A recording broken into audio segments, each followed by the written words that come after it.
নমস্কার বন্ধুরা, তোমরা সবাই কেমন আছো? নিশ্চয়ই তোমরা সবাই ভালো আছো আর আমিও ভালো আছি।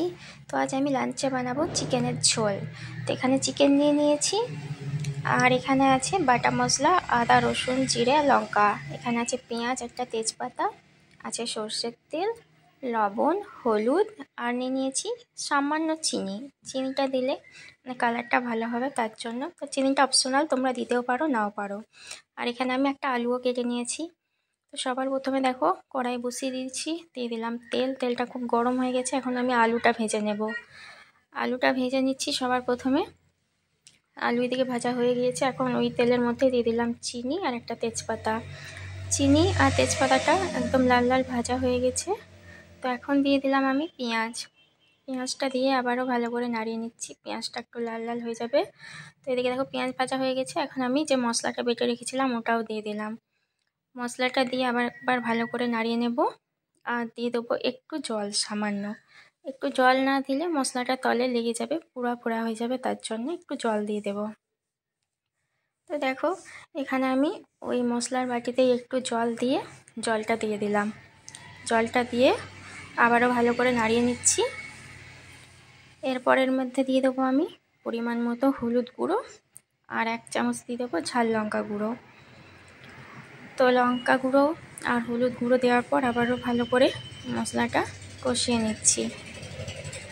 মশলাটা ভালো করে কষিয়ে নিলাম। এখন আমি দিয়ে দিয়েছি একটা টমেটো এর মধ্যে। মশলাটা কষানো হয়ে গেছে, দেখো তেল ছেড়ে এসছে।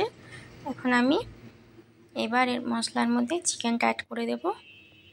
মশলা খুব সুন্দরভাবে কষানো হয়ে গিয়েছে, তো দিয়ে দিলাম চিকেনটা। চিকেনটা দিয়ে ভালো করে মশলার সাথে কষিয়ে নেব। তো দেখো এদিকে চিকেনটাকে ভালো করে মশলার সাথে কষিয়ে নিয়েছি। এখন আমি দিয়ে দিলাম পরিমাণ মতো লবণ। পরিমাণ মতো লবণ দিয়ে আবারও চিকেনটা ভালো করে নাড়িয়ে নেব। চিকেনটা থেকে এখন অনেকটা জল বেরিয়ে এসছে, দেখো এই যে। এখন এই জলটা ভালো করে জলটা দিয়ে মানে চিকেনটা ভালো করে কষিয়ে নেব, জলটা মেরে দেবো ভালো করে, তাছাড়া গন্ধ করবে। এর মধ্যে আমি এখন দিয়ে দিলাম আলুটা ভেজে রেখেছিলাম আলুটা।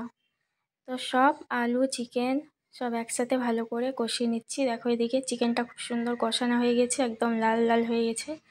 তো বন্ধুরা, তোমাদের যদি আমার এই রান্নার ভিডিওটি ভালো লেগে থাকে তো লাইক করো, কমেন্ট করে জানাও যে কেমন লাগলো, আর অবশ্যই সাবস্ক্রাইব করতে ভুলো না কিন্তু।